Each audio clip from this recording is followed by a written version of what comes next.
notion that the world is doomed because we've added a tiny fraction of extra CO2 to the atmosphere? Well, Lord Monckton, you forced them to now admit that we haven't been heating in 15 years. We've been cooling for a decade. They've been caught in premeditated fraud.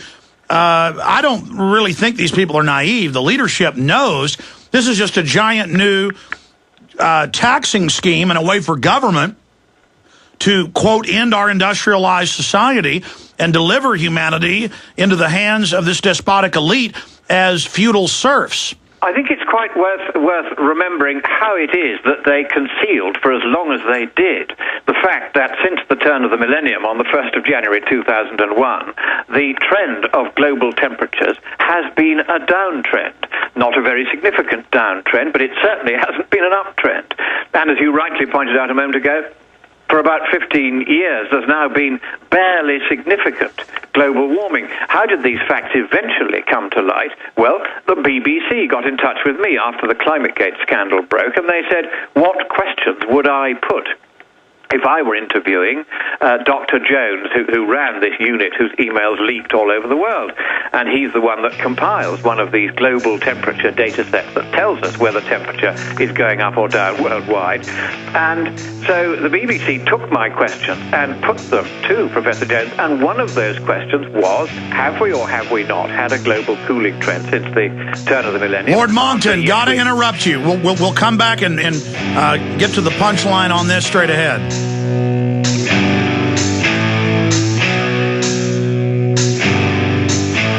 The question is, where should the American people draw their line in the sand? What have we got? A republic or a monarchy? A republic is based on a constitution which protects minority rights. Not democracy, not mob rule, two wolves and a sheep voting on what's for dinner. So they think they own our land, they think they own our water, children, our education, our money. We have to define who we are and what we will tolerate. Somebody's going to ask you what you did during the Patriot Uprising. You have been warned. We have the facts. We have the Constitution. We have the Bill of Rights. We have common law. Knowledge is power, ladies and gentlemen, and I'm so excited to be able to offer you Don't Tread on Me, Rise of the Republic. Tyranny is upon us, but liberty and the sleeping giant that is the American people is rising. A new tool in the info war. Don't Tread on Me. Order it at Infowars.com or PrisonPlanet.com or call toll-free 888-253-3139 and support independent, patriotic Liberty films.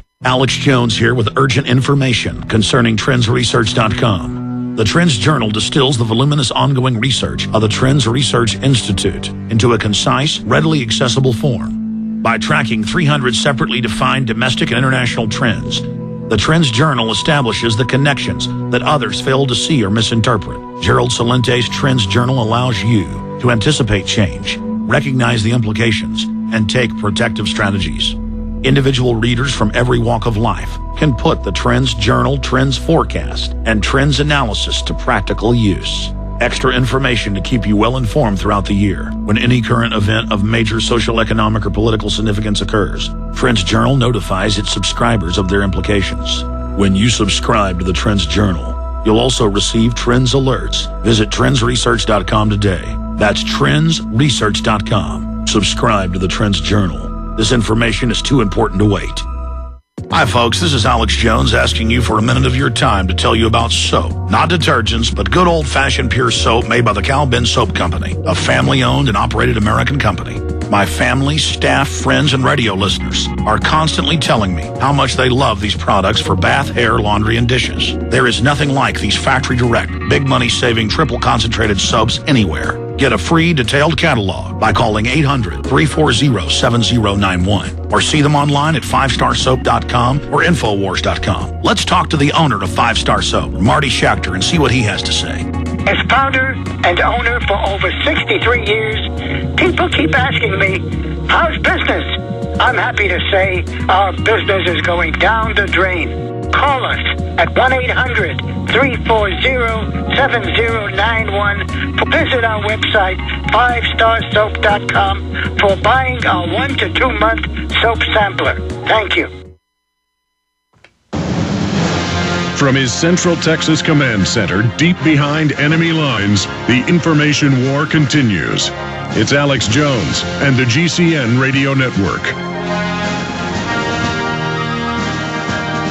Well, he is a tireless voice exposing the fact that anthropogenic or man-made global warming is a manifest fraud. And we're getting an important update. He joins us every month or two, and we really appreciate his time. Lord Christopher Monckton, 3rd Viscount of Monckton and Brenchley, of course, one of the chief advisors to Margaret Thatcher, a journalist, a scientist, inventor, and he is with us for the balance of the hour. We have routed for now the carbon taxers in the court of public opinion, but they're still implementing through states, counties, cities, regions, their carbon tax. So we're going to talk about how they've regrouped, how they're deceptively counter-striking, how they're changing their nomenclature with new lies for old. They've also got some organized counter-strikes on Monckton with straw men, manufactured attacks, so we're going to let him defend himself on that front. But out of the gates, you probably don't want to talk about this because you're a gentleman, but it is in Fox News, it is in the Associated Press, the Oregonian, that reportedly Al Gore, whose wife is now leaving him,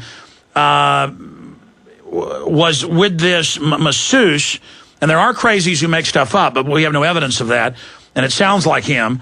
I mean, he just looks like a pervert. I'm sorry. I mean, if I saw him in a dark alley... you wouldn't expect me to go there, because I try to confine myself to the science and economics of this question. What we can say is that Al Gore, whether he lied to his wife or not, I haven't the faintest idea, nor am I interested. What he has done is lie over and over again to the American people and the people of the world for great personal profit about the global warming scare. But if it does come out that he did this... Listening to this, sure. Al, baby, if you're listening to this, I've now been trying to get you to debate with me on international television on global warming for nearly 4 years. Every broadcast I do, I make the same challenge: step up to the plate or go away into your collapsing armchair forever. Leave the field free for us real men. And so far, Al, baby, you haven't shown the courage of your convictions. And the only conviction you're eventually going to get is a criminal conviction for racketeering under the federal RICO statute.